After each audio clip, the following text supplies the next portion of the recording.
now watching Qnews. Here are the top stories for this hour. The Israeli occupying army has issued new evacuation orders for several areas in eastern Gaza City, including Shaja'iyya and surrounding neighborhoods.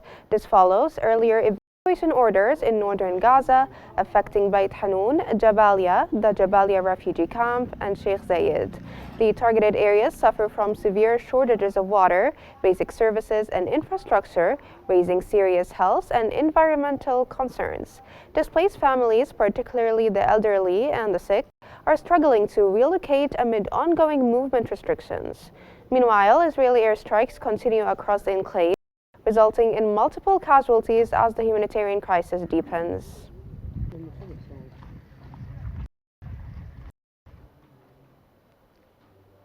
Jordanian King Abdullah II has called for an immediate halt to Israel's aggression on Gaza and urged the international community to act swiftly to address the humanitarian crisis. Speaking alongside German Chancellor Olaf Scholz, Jordan's king advocated for restoring the ceasefire and resuming humanitarian aid. He also highlighted the escalating violence in the West Bank, stressing Palestinian displacement as a threat to regional stability.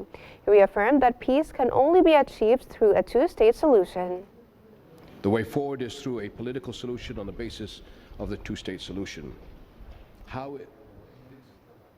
Hungarian Prime Minister Viktor Orban has reaffirmed Hungary's commitment to protecting its citizens and strengthening security cooperation with Israel.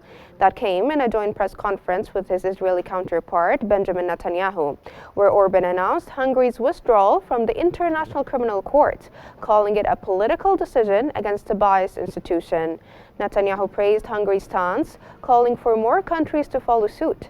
Hungary's withdrawal came shortly after Netanyahu visited Budapest, where he condemned the ICC's arrest warrant against him as politically motivated.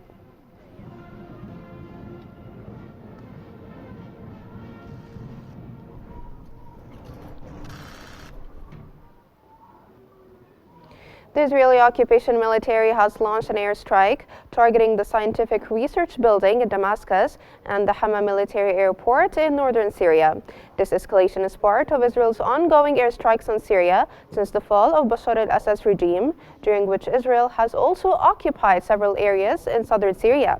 The strikes caused massive explosions, and Israeli aircraft continue to fly over Damascus. Additionally, Israeli media confirmed the airstrikes on Damascus.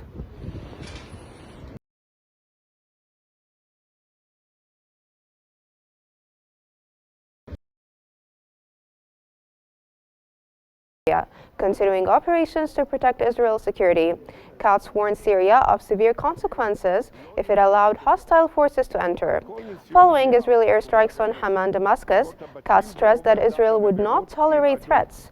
Israeli strikes on El Jabaliya forest near Daraa killed 9 Syrians, drawing condemnation from Syria for violations of international law and sovereignty.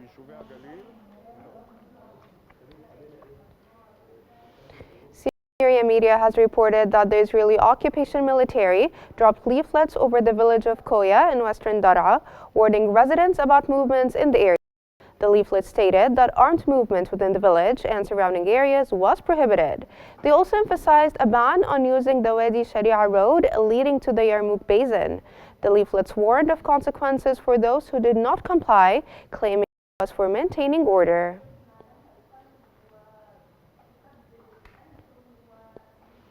Moving on to Lebanon, where 2 people were injured in an Israeli airstrike on a car in southern Lebanon's Bint Jbeil. The Lebanese army reported removing Israeli-engineered obstacles in the Tyre region and closing a dirt road opened by an Israeli unit. Coordinating with the Lebanese Ceasefire Committee and UNIFIL, the army is addressing these violations. The Israeli military also targeted ambulances, firefighting vehicles, and a health center in Naqoura, prompting condemnation from Lebanon's Ministry of Health.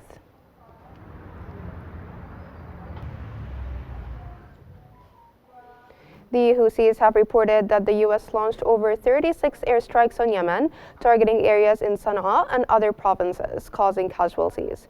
In retaliation, the Houthis conducted a joint military operation involving naval forces, drones, and missiles, engaging the U.S. aircraft carrier Truman and its warships in the northern Red Sea.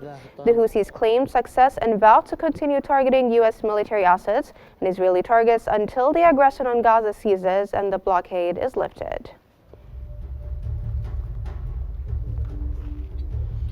This concludes our top stories for this hour. Thanks for watching and stay tuned for more updates on Q News.